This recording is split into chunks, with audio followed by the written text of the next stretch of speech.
All right, let's cut right into the chase of things for this episode of the Class Clown podcast. With me today is this amazing singer, songwriter, and just all around musical badass. Let's welcome on the Class Clown podcast, Mr. Ebe Dancel. Ebe, welcome. Hey, Salamat, Chino.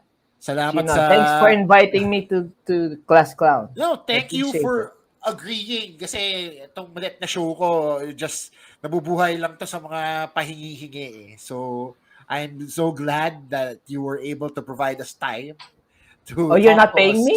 Wala ba? Ay, teka, mag-uusapan natin yan after, no? Isa-stop ko lang yung recording, tapos mag-uusapan natin yan. No, Yeah, but yeah, thank you yeah. so much for taking time out of your busy schedule. Alam ko naman You're na very welcome.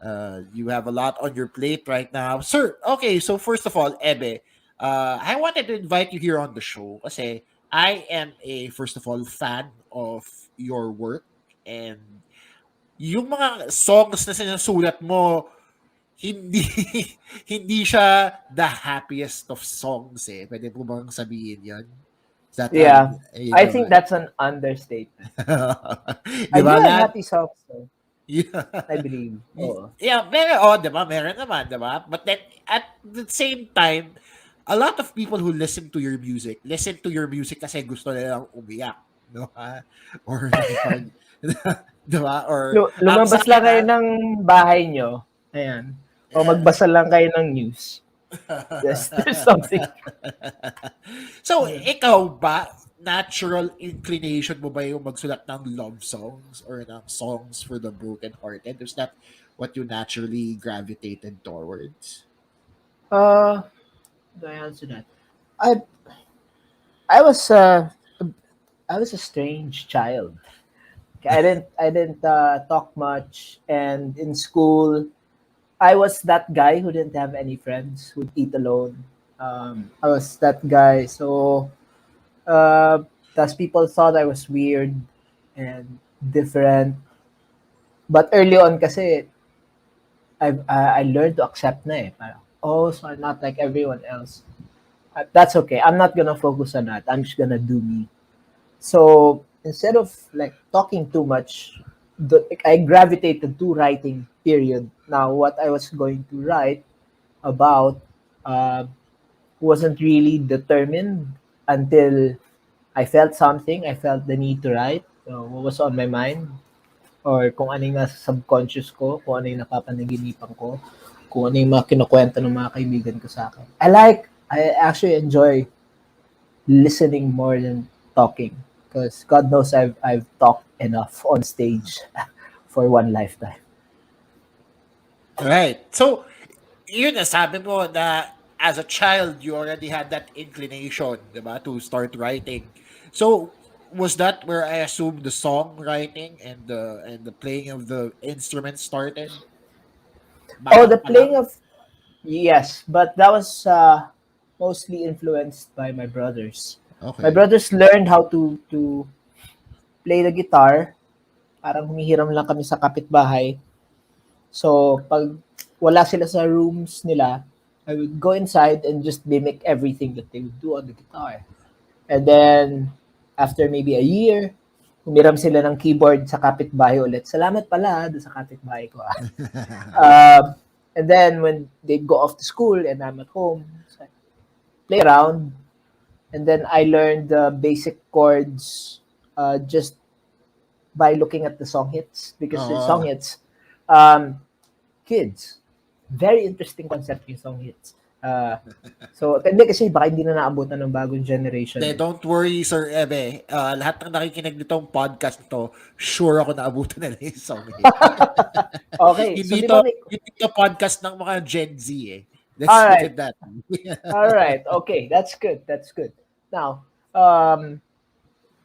most of the song hits had their own chord chart. And then, so I tried learning, but the problem is I have very stubby fingers. See? Okay. So they're short and they're stubby.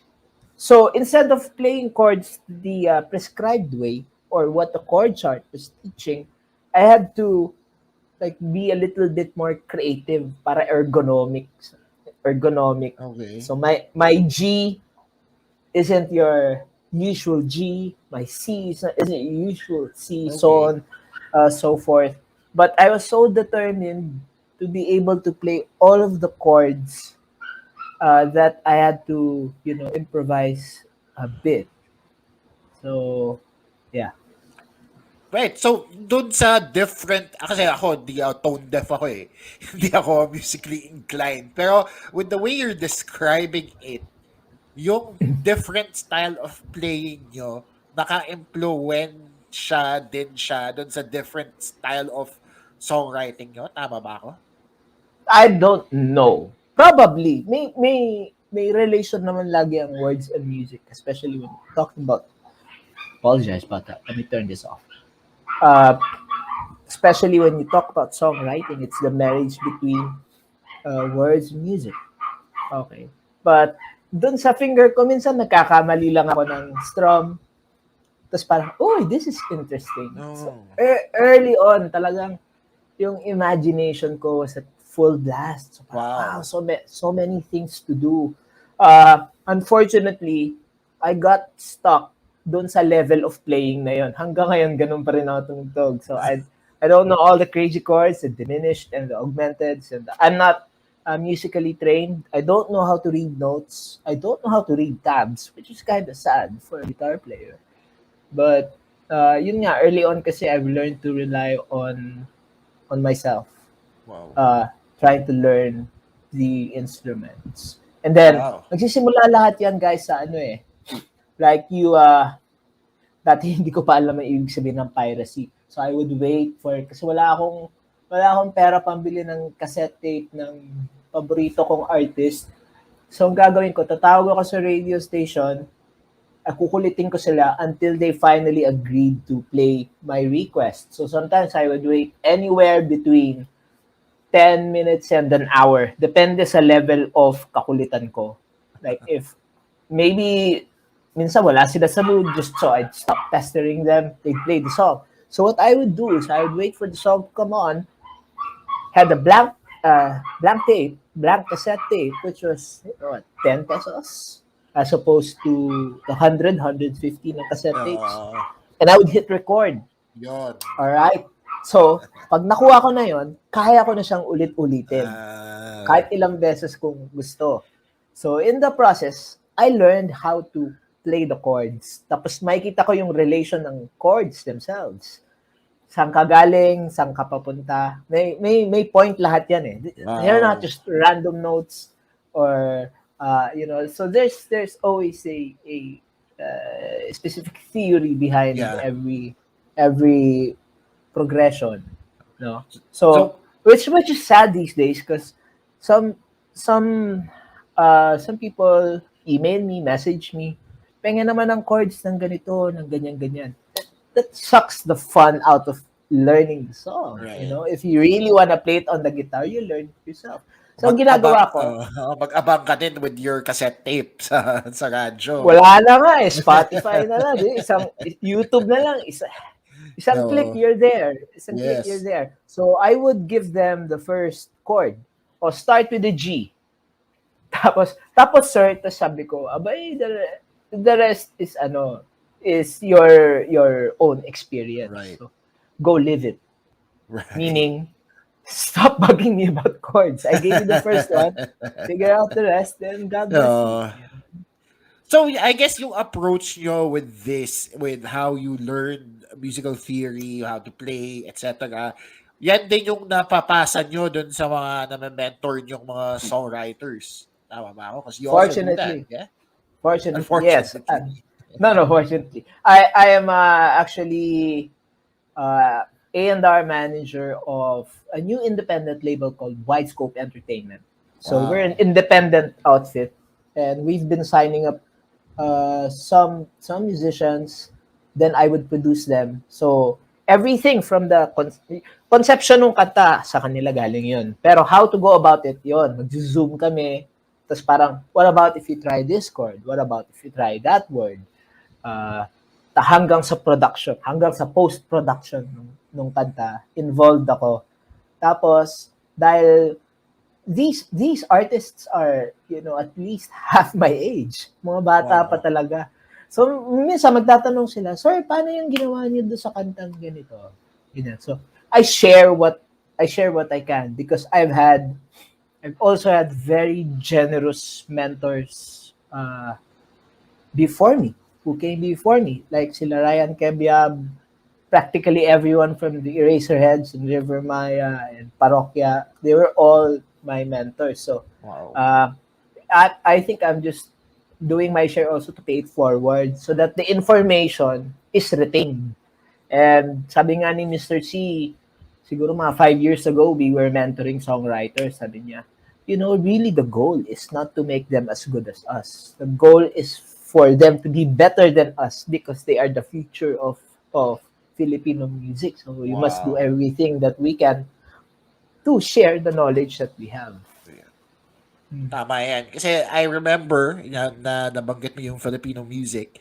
I remember a few years ago, there were a few articles in fact that said na OPM is dying or something to that extreme extent, 'di ba? Now, kayo bilang isa sa mga I guess ngayong haligi na ng OPM, the people who are pushing OPM forward. How do you feel that the state of Filipino music is now? Uh, Nag-improve ba siya? Nag-stay mm. as is? Nag-worsen ba?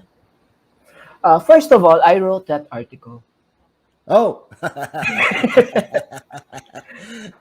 I laughed it off when I read it because uh, sometimes people weave in and out of musicians' lives. Okay, you have one album of mine. You just might miss the next one because you're busy proposing to your girlfriend, building a house, having a life in general. So there's a chance with all the information overload we're getting on the internet, there's a chance you will miss my song.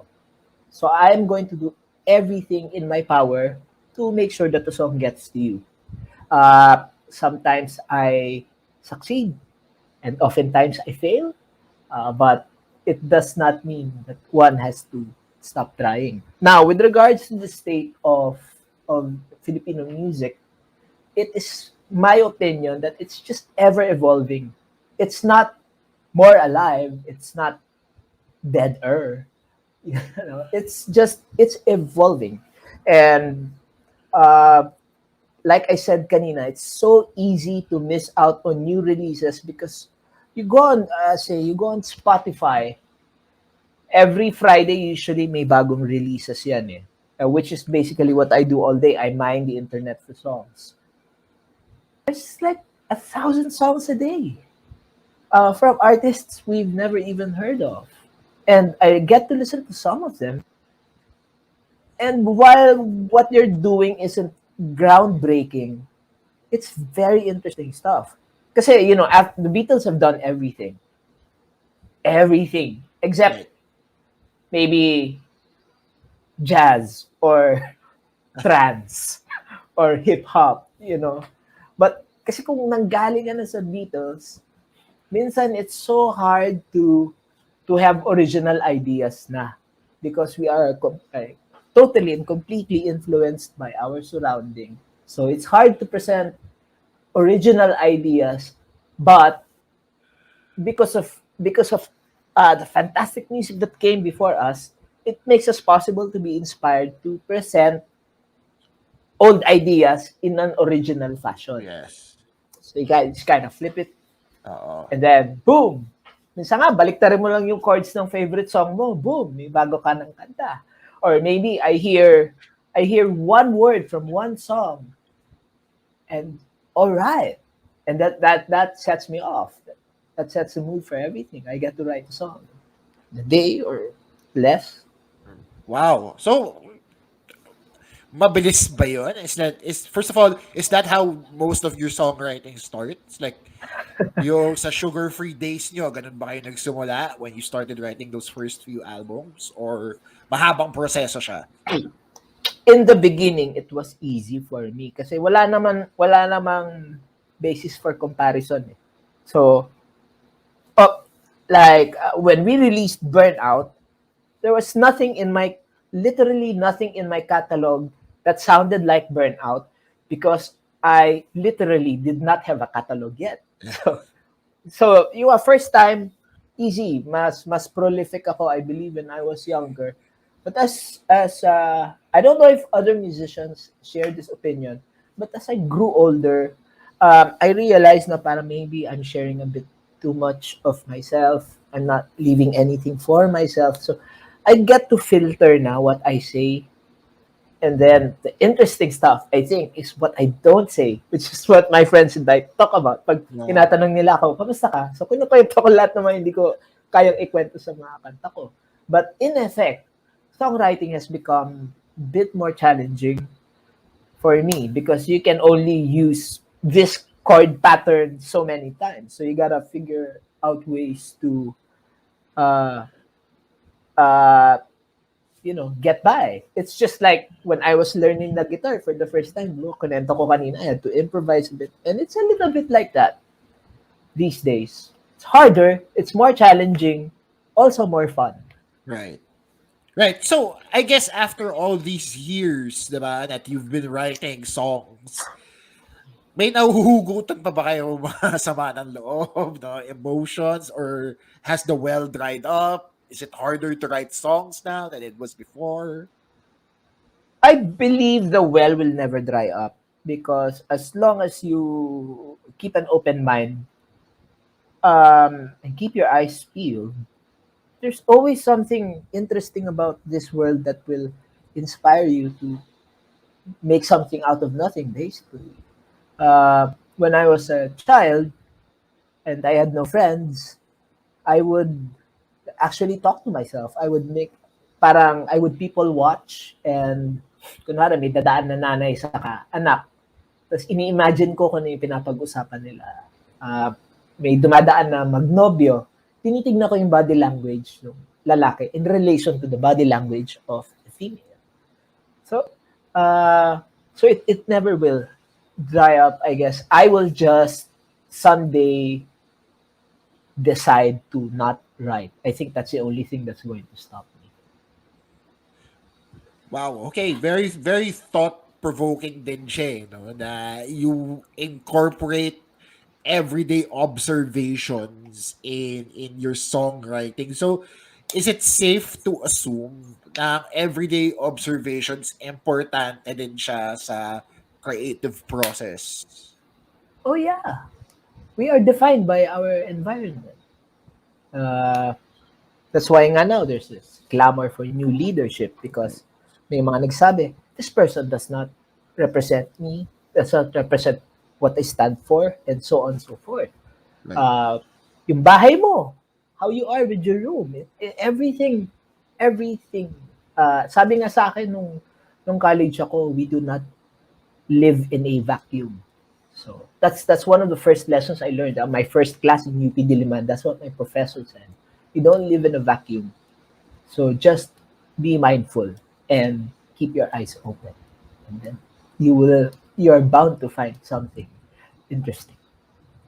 Interesting. Very interesting din.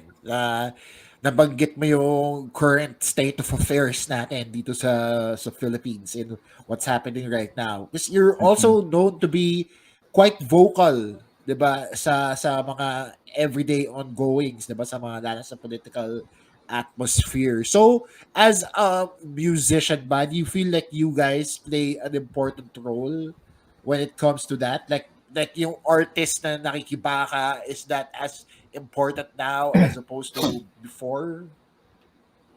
I believe that especially dito sa landscape ng Pilipinas, ang artist ay reflection ng current state ng kanilang bansa. Like, babalik ako doon sa we do not live in a vacuum.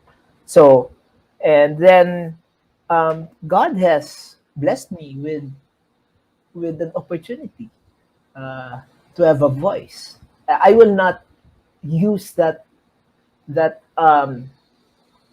I will not use that voice to speak ill of other people. Rather, parang when it comes to politics, parang that's my politician. So parang I would do my research on him or her And parang, oh, very impressive. Okay, I vote for you. And sometimes it can be as simple as that. Wow, okay, okay. So, I want to ask you naman about, since we've covered almost everything pre Ebe Dancel mainstream day, sabihin na natin, 'di ba?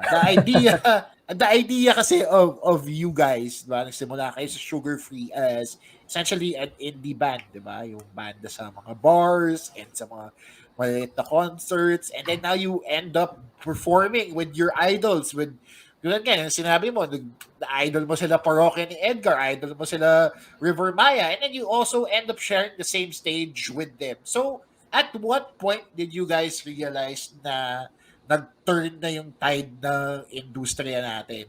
Na kayo na yung bagong main act. To be honest, I realized it when I started feeling uncomfortable. Okay. Kasi you're this obscure band for the longest time. And now everyone wants to, well, not everyone, but a lot of people want to catch your show. And then it became so overwhelming. Like, our bar shows became bigger bar shows. The bigger bar shows, hindi na kasha, so they'd move us to the parking lot. And when the parking lot couldn't contain us anymore, we moved to schools and malls. And my God, I've performed in Araneta Coliseum. Wala sa plano ko. Wala sa plano ko lahat to eh. So parang, nung nasa Araneta na kami, yung mga kabanda ko, chill lang naman sila lagi. Ako parang, whoa, I'm here. Not as part of the audience. So that was a bit Oo. too much to Tapos take. yung songs nyo na cover pa ni Gary V, 'di ba? Napunta pa sa teleserye. Now you have Sa Wakas, which is its own musical phenomena. So Yeah. did you guys expect, or did you yourself expect na aabot kayo dito sa ganitong point? No, no, absolutely not. I knew that I wanted my songs to uh, reach an audience not named Dancel. Okay. Early on, it was just my family. So I wanted the songs to get out of the house. And how are we? Sige, paano natin gagawin to? Let's pool our resources, mostly mine, and record the demo. Shop it to everyone. So RX played us early on, and then NU decided to play the demo, and then things just kept picking up and picking up. Kasi pag masyado ako natagal sa lupa, parang mahirap tumingala eh. Hindi mo alam kung ano yung nandun. Alam mo yun? Yeah. So, nung umabot kami doon, I was overwhelmed. But I was very, very grateful for that opportunity, because it's not, at the end of the day, it's not really just about talent and the hard work. You have to be there at the right time. Eh. And that time, Bamboo came back from the States and started his own band. And then it just exploded. The same way, like the Eraserheads exploded. And then everyone else just followed. I believe I was like number 10 on that list who entered the gate after Bamboo. But still, I got in. And Umabot ka pa rin sa cut. Yeah. Yeah, that's a privilege, man. That's a privilege. So, I guess I can surmise, diba, or assume na at this point in time, yung pagsusulat mo isn't really about producing for producing's sake. Tama ba ako? Is there a deeper yearning for you to write more love songs, to write more albums, more EPs, etc.? Kasi, di ba, nandito ka na sa point of mentoring others, mentoring the newer generation of musicians. So, why do you continue to still write and produce songs? Why do I write now? Yeah. Because, I mean, you guys have to understand na kung nami-miss nyo yung favorite artists ninyo on stage, lalo na siguro kami kasi we've been taken out of our natural environment, which is the stage, which is the Yes. recording studio. So I write songs now, and this isn't just for press release. This is the same thing I told my best friend. Like, maybe this is the only way I stay connected with the world and I feel like I'm still human because this pandemic, my God, you know, it's enough to drive one crazy. So writing, releasing songs has been my ultimate prayer Right. for to keep my sanity. Right. Lalo na ngayon. And during these past 2 years, which have been very difficult for performing artists, shall we say. Para kasama ako doon. Kasi, Yeah, 'di ba? 'Di ba? di ba, comedians and musicians both share the stage, di ba? Tapos pareho tayong nawalan Correct. ng livelihood, essentially. Correct. Which is what, And oh, and you know what, Chino? That you and I are the same in the sense na parang the energy kasi when we perform on stage, essentially nagbabato tayo ng energy sa crowd eh. And then they throw that energy right back at us. So now I throw my energy to a wall and nothing comes tama, back. tama, It's tama, exhausting, man. tama, It's tama. absolutely exhausting. But we need to keep performing because that's what the fans want. That's what our hearts want as performers. And hey, we gotta pay the bills. I understand that nawalan tayo lahat ng trabaho. So we try to make do with what we have. Right, right. So we're down to the last few questions I have here on this episode. Again, thank you so much for joining me here For sure. today, Ebe. Ang dami kong natutunan from you, not just about, musicality and creativity, but also being a responsible artist, diba? An artist who knows what they stand for. So, from that point, gusto ko lang malaman na in your own opinion, what makes a good love song? Like, ano ba yung sekreto dyan? Kailangan ba naglalaglag ka ng panty every time na may kinakanta, kailangan ba nagpapaiyak ka, ganyan. Ano yung gusto mong ingredient sa mga love songs? Ah, kasi some people say, "Oh, who got." Ano ba yun? It's such a beautiful word. We should stop overusing it. It's a special, special word. But to your question, ang kanta kasi, I've always believed na songs are pictures in melodies and words. So, like we keep certain pictures, we keep family pictures so that years from now when we look back at that photo, parang oh, this was such a good time in my life. So in the same way, when people are heartbroken and then they hear something, parang oh, so I'm not alone. So ganun din pala yung nararamdaman nila. So it makes everyone human. And I think that's what ultimately makes a good love song is that it speaks to you, um, not just in the literal sense, like how the song is explained, how the song is performed, but it reaches deep inside of you and manages to connect. Connection is hard, connection is hard. To be able to connect, especially myself. Minsan, nahirapan ako maipag-communicate sa mga tao. But you also have to feel, I guess. Kailangan nadaanan mo na o dinadaanan mo para maintindihan mo yung kanta. So, to your point, then the ingredients of a good love song become very, very subjective. 'Di ba? Paano kung like, I have a song called Bawat Daan and Okay. it celebrates love because parang no matter where I go, uh, uh, north to south, Yes. in everything and in nothing, every road leads back to you. Yes. So, paano kung nasaktan ka? Paano mo Ah, mapakinggan yun, di ba? yeah. Bakit ng kantang to? I hate you. Ebe Dancel, delete Spotify playlist. Di ba? So, kailangan, you have to be in the right condition. Right. Right. Okay. So I guess with that, I'd like to thank you again for joining me. Alam ko sobrang iksi lang nitong episode na to, but thank you for taking time out of your day to talk to me a Yeah, little bit about music and about your creative process. Now, I'm gonna give you this opportunity to tell the people about your new EP coming out. yeah.